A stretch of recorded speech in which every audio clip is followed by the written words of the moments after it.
Welcome back to the program. Usually the practice is to give help to widows when their husbands die. But one Mrs. Dauda Maiduguri seems to have a pathetic story to tell. She says she's been defrauded 2.9 million naira by one Philemon Ibrahim of Global Funds International, who is being interrogated by the police already. The Benue State Commissioner of Police, Mr. Bashir Makama, is warning against such practices, advising Nigerians not to involve themselves in such get-rich-quick means of getting money. These are victims defrauded by one man, Philemon Ibrahim. One of the victims is a widow. They have gathered at the Benue State Police Command to lodge a formal complaint. They are here with the hope of getting back their money after a failed Ponzi scheme. The Commissioner of Police listens to their complaints against the suspect, who was arrested from St. Theresa's Catholic Church, the alleged venue of the illicit money doubling scam.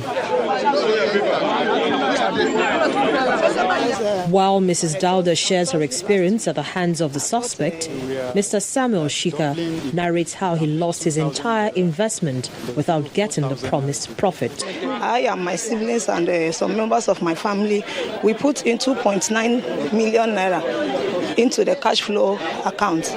And since then, we've lost contact and we didn't know the whereabouts of the person involved. If you pay 10,000 naira, they'll give you 20,000 naira. So I was moved to also get something out of it. Though the alleged suspect did not deny collecting money from the victims, he blames the Economic and Financial Crimes Commission for freezing his account and stifling the business. I am not a criminal and I don't intend to become a criminal until I am proven to be a criminal. Even when I am being called to the police here, I only need to be given an opportunity. The Commissioner of Police has this advice for those who want to get rich quick by any means. He also directs his men to return the 2 million naira recovered from the suspect to the victims. You can't sit down in your house, say somebody will come and call you, say come and bring 10,000, I give you 20. From where is he getting the extra 10? So it is your greed that is leading you to all this. Now you have all converged here. What are you expecting? We cannot do more than we have done here. If he cannot pay all of you, he goes to court. Ponzi schemes like this are on the rise across the country as the economic problems bite the populace like never before seen. The People's Democratic Party in Edo State has rejected the results of Saturday's Esako federal constituency by alleging that it was manipulated to favor the All Progressives Congress. Chairman of the party, Dan Obi, in an interview with Channels Television, said the party is considering challenging the result at the Election Petition Tribunal because many voters were disenfranchised due to card reader malfunction.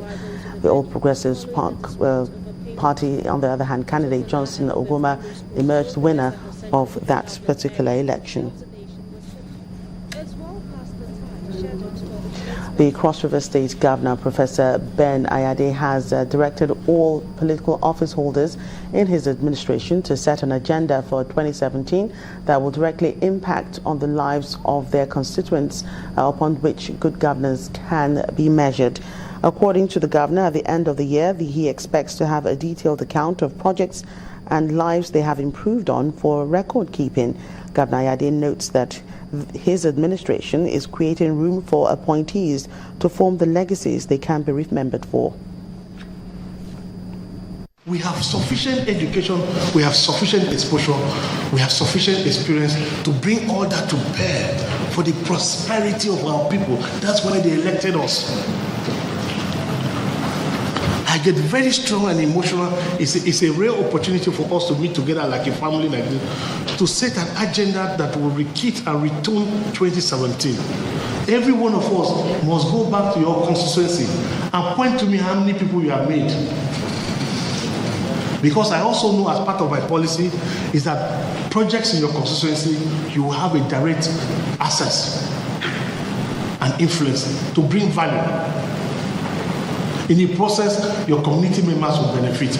I want you to point to me 2, 3, 4 young people in your ward, in your constituency that you have made. Because if you wait to solve all your problems, you will never get to solve anybody's own. because the cups are so selfish that every glass cup, it waits to be filled before it overflows. Nigeria can only free itself of illicit drugs trading if corporates are punished for the crime. Reducing the dangers posed by drug trafficking was the focus at the National Drug Law Enforcement Agency's annual lecture held in Awka, the Anambra State capital. Speakers at the event reminded participants that the process of nation building will be negatively affected if drug trafficking is allowed to thrive.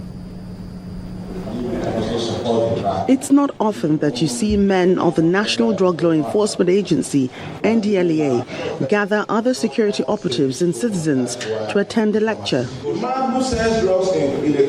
This meeting has become necessary to strengthen the relations amongst the groups in attendance, but more importantly to emphasize the role of the judiciary and the media in curbing the menace of drug trafficking. The man who sells drugs in the community is creating a great havoc in that community. Is boosting criminality, is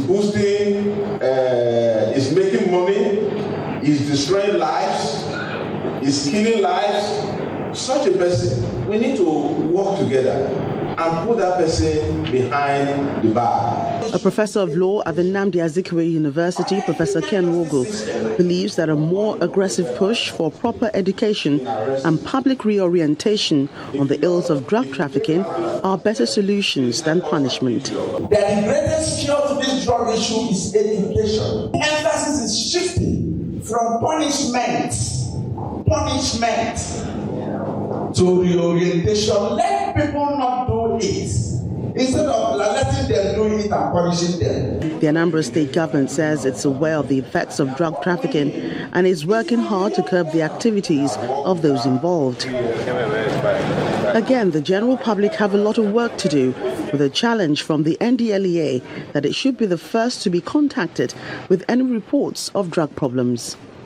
To make the people feel more involved, the agency says it intends to raise public awareness around the country to highlight the dangers of drug abuse. That's news across Nigeria. Thank you for watching. I'm Jackie Rogers.